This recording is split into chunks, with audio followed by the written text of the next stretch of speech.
좋아요와 구독하기는 사랑입니다. 네, 안녕하십니까. 2018년 5월 22일 고품격 부동산 방송 부동산 별별시사에 오신 여러분을 환영합니다. 자, 오늘 나눌 이야기는 좀 특별한 이야기를 준비를 좀 해봤는데요. 부동산 시장 움직이는 게 좀 심상치 않습니다. 네, 일단 대표적으로 거래 실종이라고 한마디로 표현할 수 있을 것 같은데요. 양도소득세 중과 뭐 제초안 발표, 거기다가 보유세 개편안까지 6월에 발표가 된다고 하니까 아무래도 전반적으로는 매도하려고 생각하시는 분들은 매물을 회수하고 또는 가격을 올리는 형태고요.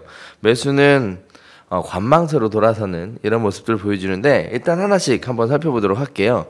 일단 양도소득세 중과에 대한 부분은 저희가 수차례 다뤘다시피 다주택자가 부동산 조정 대상 지역에서 부동산을 매각할 때 2주택자는 10% 추가로 세금을 더 내고요. 3주택자는 20% 추가로 내는 부분이 있었어요.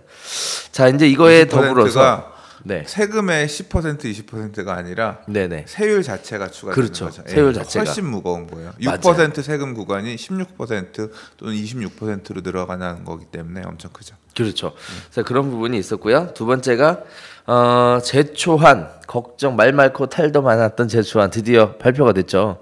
그래서 반포 현대아파트 재건축 부담금이 1인당 1억 3,569만 원이라는 가격이 발표가 되면서 시장이 아주 그냥 난리가 났는데, 자, 일각에서는 도대체 어떻게 산정한 거냐, 앞으로 가격이 오를 거를 어떻게 이렇게 정부가 잘하냐, 뭐 가격이 오른다는 걸 전제하고 재건축 부담금을 내리는 거 아니냐, 거기다가 미실현 이익에 대한 과세가 아니냐, 뭐 여러 가지 얘기들이 있고요. 반면에 정부에서는 세금으로 만든 교육, 문화, 교통 등 기반시설로 강남이 갖추게 된 부동산 불로소득이다. 따라서 충분히 제초안에 대해서 부과하는 것이 부당하지 않다. 거기다가 이익 상승분에 대한 50% 이내에서 부담하는 거니까 뭐 특별히 문제가 되는 게 아니다. 뭐 이런 얘기들이 있는데, 일단은 생각보다 굉장히 많이 나온 거는 같아요. 선생님 어떻게 보세요? 그러니까 이게 뭐 처음에 얼마 안 될 거다. 이게 80세대 정도 되는 소규모 단지 아파트 재건축해서 100세대 남짓 때는 그러니까 소위 말하는 사업성이 그닥 좋지 않아요. 일반 분양이 많지 않아서 조합원들이 자체적으로 부담금 내가면서 할 만한 그런 사업일 거다 이런 식으로 생각해서 재건축 부담이 크지 않을 거다라고 다들 생각했는데 처음에 850만 원 정도 나올 것 같아요라고 했는데 구청에서 아니에요, 잘못 계산하셨어요, 다시 갖고 와 보세요. 그래서 그래요? 좀 계산을 다시 해봤더니 한 7, 8천만 원 될 것 같다라고 해서 냈더니 그것도 안 돼요. 지금 1억 3,569만 원 내야 될 것 같아요. 이게 이제 이 내용이 서초구청에서도 통보하기 전에 이 금액이 적정한지 안 한지 확인하려고 한국감정원 쪽에도 요청을 했대요. 재건축 부담금 계산은 한식대로 해서 한국감정원에서도 한 1억 4천 정도는 줘야 된다라고 얘기를 했고, 그러니까 1억 4천 정도 감정원에서 얘기해 주니까 그거보다 살짝 낮춰서 한 1억 3,569만 원. 처음에 조합이 추산했던 것보다 약 16배 늘어났다라고 해서 16배. 충격이고, 이제 사실 이제 문제는 그거예요. 이게 결국 뭐냐면 국토부가 생각하고 있는 밑그림은 당신들이 내야 되는 재건축 부담금은 거의 이 정도 선이다라고 하는 가이드가 올 초에 얘기가 있었잖아요. 강남 4구 평균 4억 4천만 원 정도 될 거다라고 하는 거니까, 일단은 당신들이 꼼수를 써서 조합에서 재건축 부담금을 줄이기 위한 뭐 이런 모양새를 갖고 온다고 하더라도 우리는 뭐 받아들이지 않겠다. 라는 상황인 거고. 꼼수 중에 하나가 이제 건축비 부풀리기 뭐 이런 부분들이 있었는데, 뭐 그것도 투명하게 아주 그냥 뭐 집중적으로 들어파 보시겠다고 나서는 것 같은데요. 이게 모르겠습니다. 이게 실제 이렇게 부담금이 나오는 건지 이익이 큰 건지 이 부분에 대해서는 뭐 엔지니어들이 계산하고 하는 거고 하니까 그분들이. 근데 이걸 우리가 왜 계산을 못 해요? 재건축 부담금? 미래에 이게 지금 이 정도 추산이라고 하는 거는 이 정도 수익이 날 것이다라는 기대치를 갖고 가는 건데, 말씀하신 것처럼 계산이 달라질 수밖에 없는 게 결국 사업이 추진되는 시점. 그러니까 이 재건축 부담금이란 개념이 그거거든요. 부동산 가격이 오를 수도 있고 떨어질 수도 있지만 그 정상적인 상승분 을 빼고 그 이상 올랐다라고 하면 그 이상 오른 거는 재건축 사업을 통해서 발생된 이득일 것이다라고 생각을 하고 그 이득에 대해서 부담금을 매기겠다라고 하는 거거든요. 근데 미래에 내가 지금 10억짜리 아파트가 1억 분담금 내고 재건축해서 네. 정상적으로 예를 들어 뭐 재건축하는 기간 동안 한 5천만 원 올랐다라고 하면 네. 10억에 1억 더하고 5천만 원 정상적인 상승분하면 11억 5천까지는 똔똔이나 마찬가지잖아요. 그렇죠. 근데 이게 뭐 12억 원 됐다라고 네. 하면 이 5천만 원 더 늘어난 부분은 재건축을 했으니 새 아파트가 돼서 늘어난 부분이니까 네. 그거에 대해 3천만 원 초과한 부분에 대해서는 부담금을 내라 이런 내용인 거거든요. 네네. 근데 조합 입장에서는 우리는 재건축 끝나면 12억 정도 될 것 같은데요? 네. 라고 얘기를 했는데 구청에서 볼 때는 이제까지 연평균 상승했던 상승률 기준으로 보면 15억은 될 것 같은데요. 네. 그러니까 12억은 말이 안 되고요. 15억 기준으로 계산하니까 네. 예, 초과 이익이 4억 5천만 원이네요. 그거에 대해서 네. 부담금 내세요. 뭐 이런 식의 지금 이건 하나의 예시지만 네네. 서로 생각이 다르니까 계산하는 방식이 다르니까 부담금 차이가 조금 나는 것 같아요.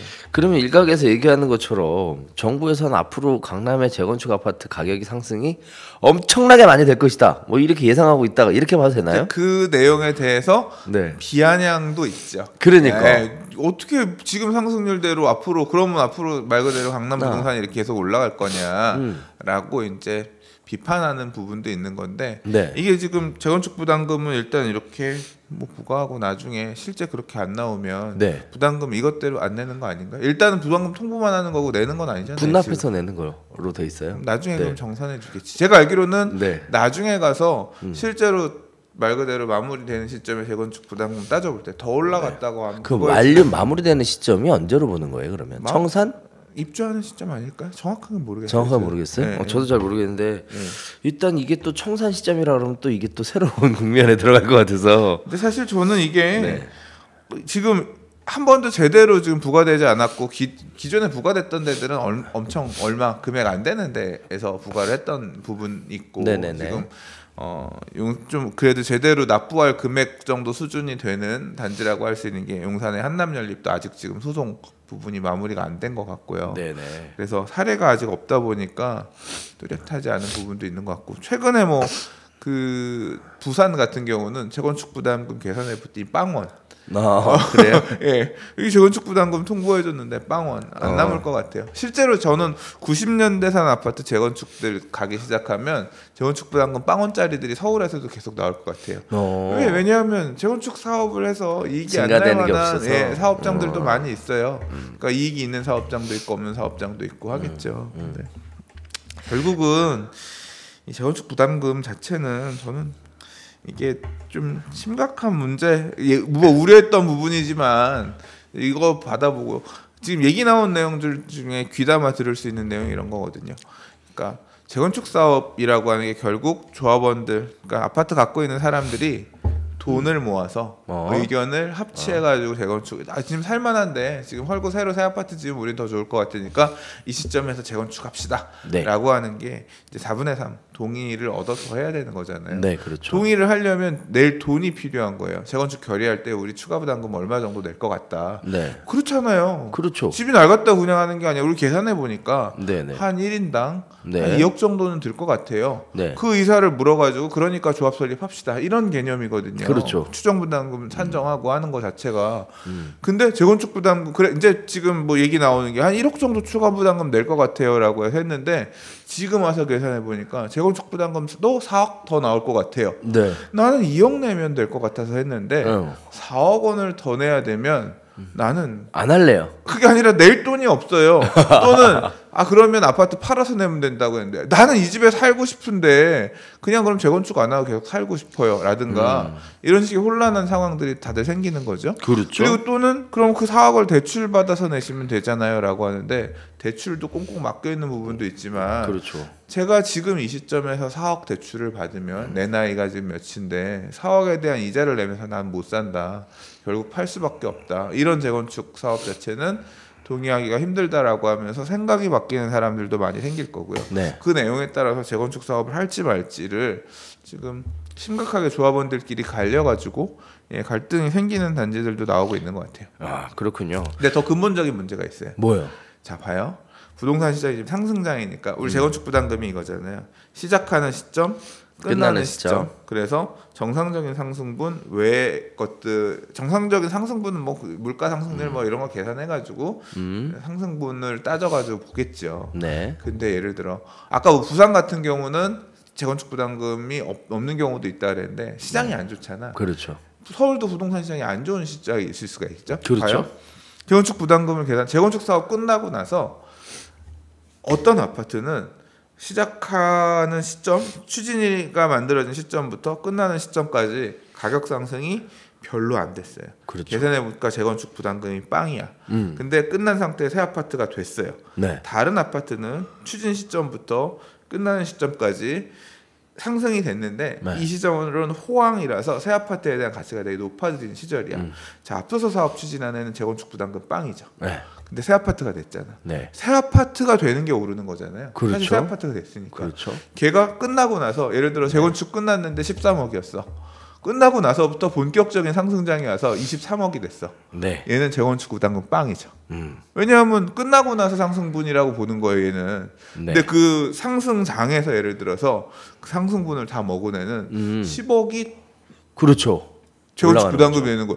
야, 앞에서 니네 먼저 끝난 하락장에서 재건축한 니네는 재건축 부담금 빵인데 나는 중간에 껴서 갑자기 안 좋을 때 나도 시작하긴 했는데 중간에 갑자기 부동산 상승장이 와서 가격이 올라가 버렸다. 나는 그러면 10억에 대해서 절반에 대해서 내면 예를 들어 약 한 5억 정도, 4억 얼마 정도 낸다고 하면 나중에서 상승장에서 재건축 추진한 사람은 뒷더우로 알죠. 그렇죠. 예, 말이 안 돼. 그러니까 그렇죠. 어떻게 해야 될지 이런 부분도 이제 차이가 되게 나는 거예요. 이게 네. 진짜 합리적인가? 그러니까 뭐 여러 가지 이유들을 대면, 그러니까 조합들도 어떻게 재건축을 해야 될지, 재건축 분담금을 최소화하면 지금 뭐 얘기 많이 나오는 것들은 그런 거죠. 사업 비용을 많이 늘려서 부담금을 없애겠다라고 하는 건데 사업 비용을 늘린다는 얘기는 결국 조합원들이 추가 부담금 많이 낸다는 얘기니까 네. 그것도 또 동의하는 사람이 있을지 없을지 모르는 상황인 거고요. 네.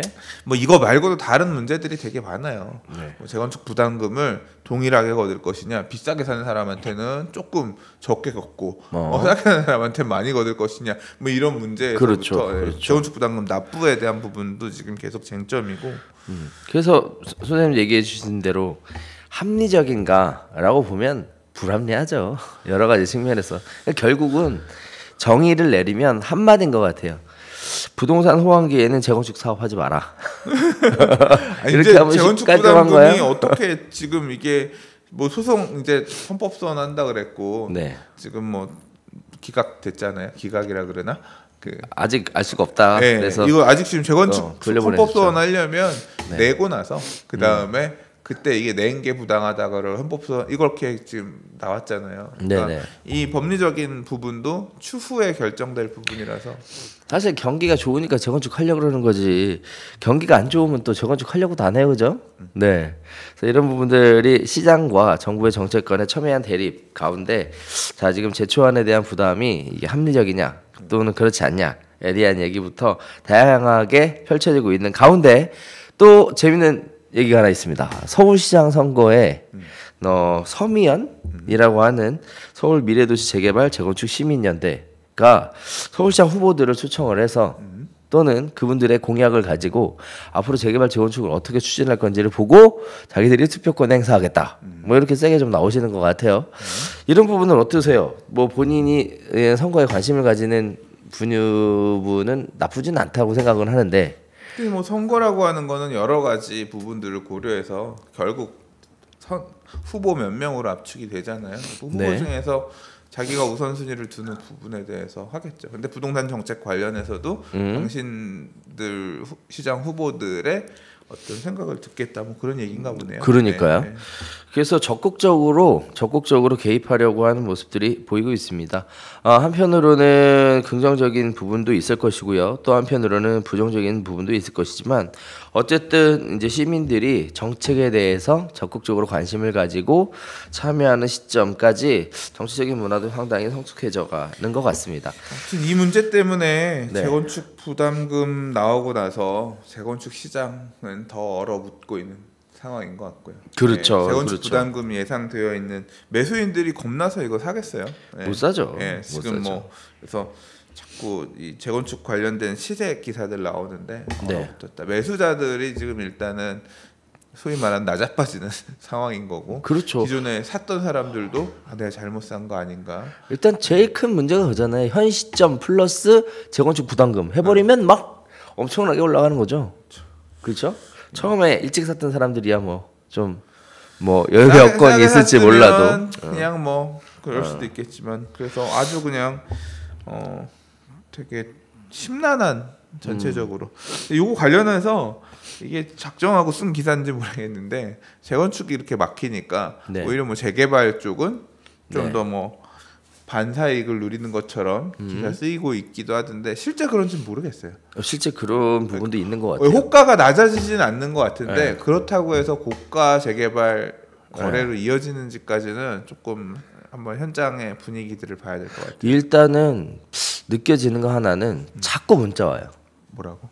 물건 없다고. 아 그래요? 자꾸 문자 와. 문자가? 그 사장님, 물건 없다는 얘기를 왜 문자를 보내? 소장님 혹시 파실 생각이 없으신가요? 뭐 이거. 자꾸 오는 거 봐서는 시장 자체 어떤 수요가 좀 몰리는 것 같긴 해요. 오늘도 사실 아는 분이 전화를 했는데 옛날에 한 10여 년 전에 인연을 2011년이니까 한 7, 8년 전에 인연을 맺었던 분이 전화가 왔는데 이번 상승장에서 매수 타이밍을 놓친 거예요. 해야 되느냐 이런 거 물어보시는데 막막하죠. 저도 이게 그러니까 눈앞에서 몇 억이 확 올라가는 게 보이니까 지금이라는 사야 되나 참 고민스러우신 상황인 건데 사실 또 이렇게 이분들은 뭐 투자 이런 개념이라기보다는 실수요 주택 살려고 하는 건데 막상 보면 매물도 그렇게 많지 않아요. 그냥 입주 가능한 한 또는 뭐 한 2년 있다가 1, 2년 있다 입주할 만한 물건들 보면 그렇게 또 매물들도 많지 않은 것 같아서 뭐 근래 기사들 보면 굉장히 지난 1, 2, 3월에 상승세 높았던 단지들도 뭐 호가 한 5천만 원 낮춘 물건들도 나온다 뭐 이런 기사도 보이긴 하는데 제가 시세표들 매도가들 보면 또 그렇게 막 꺾여 있는 느낌은 안 들거든요. 그렇죠. 보면. 그렇죠.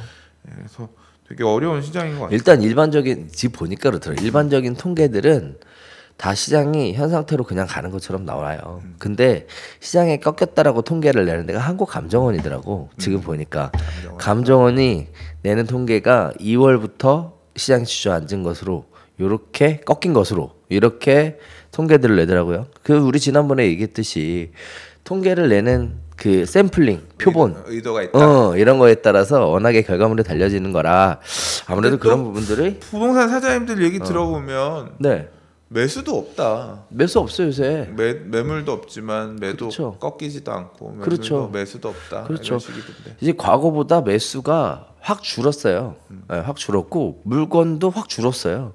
그러다 보니까 전체적으로 거래 자체가 실종됐다 이런 얘기가 맞는 것 같아요. 이게 가격이 이어지면 좀 빠지지 않나? 그럴 수도 있겠죠. 근데 가격이 뭐 올라갔다 떨어졌다 뭐 이런 식의 시장의 생각보다는 지금 현재는 일단 거래가 없다. 거래가 없다. 그냥 거래가 없고 방향성까지는 아직 잘 모르겠다. 아직 잘 모르겠다. 근데 지금 다음 이슈가 보유세 이슈잖아요. 그렇죠. 그래서 보유세 6월달 개편되는 부분이 발표가 됐는데 이게 이제 시장에 영향을 또 미칠 것 같아요. 내년에 아마 적용될 거예요. 올해는 아니고 올해 발표가 되면 올해 지금 지났으니까 4월달에 뭐 재정 개혁 특인가 뭐 아무튼 뭐 만들어서 보유세 관련해서 논의하고 있고 6월 정도의 가이드 어떤 범위 내로 할 건지.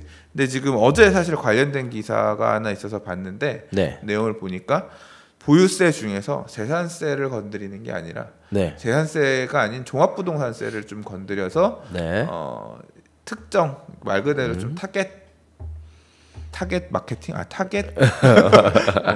특정 타겟들에 대한 보유세 부담을 좀 증가시키려고 하는 형태로 이것저것 의논을 하고 있는 모양새인 것 같아요. 그렇죠. 그래서 뭐 6억까지는 안 건드리고 뭐 9억까지는 0.75에서 1% 뭐 어쩌고 썰은 많이 나오는 것 같아요. 그러니까 종합부동산세 세율을 건드릴 수도 있다예요. 근데 그러니까 이게 종합부동산세라고 하는 거는 갖고 있는 부동산이 특정 금액, 일정 금액 이상 넘어가게 되면 넘어간 부분에 대해서 부과되는 세금이거든요.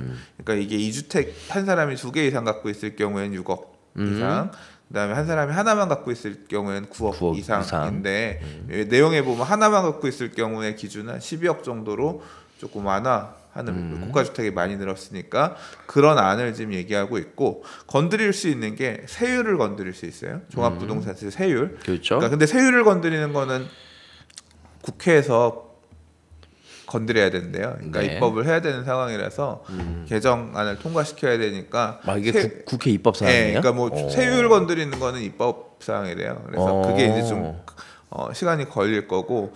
그 다음에 또 하나 얘기는 뭐냐면 주택의 가격 자체가 그쵸. 시장 가격을 너무 지금 반영 못 하고 있다는 얘기가 있대요. 그렇죠. 예, 그러니까 그 지금 공시 가격 말 그대로 주택 공시 가격이라고 매년 발표하는 그 가격을 올리자는 건데 이걸 올리면 사실 재산세 세율 를 안 건드린다고 하더라도 재산세까지 올라가는 영향이 있거든요. 그래서 그 부분은 아무튼 고민하고 있는 것 같아요. 그래서 아파트 단독주택들을 보통 아파트 같은 경우는 한 70%, 뭐 단독주택 같은 경우는 시가의 한 60%뭐 이 정도 된다는 것 같은데 그 비율을 좀 더 높여서 가격을 올리자라는 논의도 있는 것 같고 한편으로는 이제 제일 바로 건드릴 수 있을 거라고 보는 게 공정시장 가액 비율이란 거거든요. 그러니까 종합부동산세 계산할 때 그 초과한 금액에 대해서 공정시장 가액 비율을 계산해서 이렇게 이제 하거든요. 그러니까 주택 가격, 공시 가격에다 공정시장 가액 비율에서 이 가격을 매기는데 그 비율을 100% 반영을 하자. 원래 애초에 도입할 때부터 공정시장 가액 비율은 이 말 그대로 종합부동산세를 탄력적으로 시장이 좋을 때는 좀 과하게 종부세를 매기고 시장이 안 좋아서 부동산에 대해서 좀 가격이 하락하고 이런 때는 공정시장 가격 비율을 낮추고 탄력적으로 조장하게끔 하기 위해서 만든 개념이거든요. 그래서 요거는 바로 시행령으로 고칠 수 있다라고 해서 국무회의해서 시행령으로 고치면 바로 시행할 수 있으니까 요거는 뭐 바로 적용할 수도 있는 것 같아요. 아무튼 이런 내용들을 포함을 해서 종합부동산세를 건드리는 내용으로 보유세를 좀 강화하는 방안을 6월 정도에 발표를 하고 그렇죠. 네. 그래도 다행인 거는 6월에 발표하니까 올해는 적용이 안 된다는 거, 그렇죠? 아무래도 올해 내년, 네. 6월 1일 소유자 기점으로 가니까. 자, 그래서 그런 부분까지 한번 생각해 보면 어쨌든 전반적으로 부동산 시장 자체는 거래가 실종된 건 맞는 것 같습니다. 어떤 매스컴에서 나오는 얘기도 그렇고 시장에서 움직이는 동향 자체도 그렇고 여러 가지들을 보면 거래 자체가 얼어붙은 건 맞는 것 같은데 앞으로 이 상황이 어느 쪽 방향으로 갈지 다시 얘기하면 여러분들이 많이 관심 가지시는 가격 상승 쪽으로 갈지 또는 가격 하락 쪽으로 갈지는 좀 지켜봐야 정확하게 알 수 있을 것 같은 그런 시장의 분위기였습니다.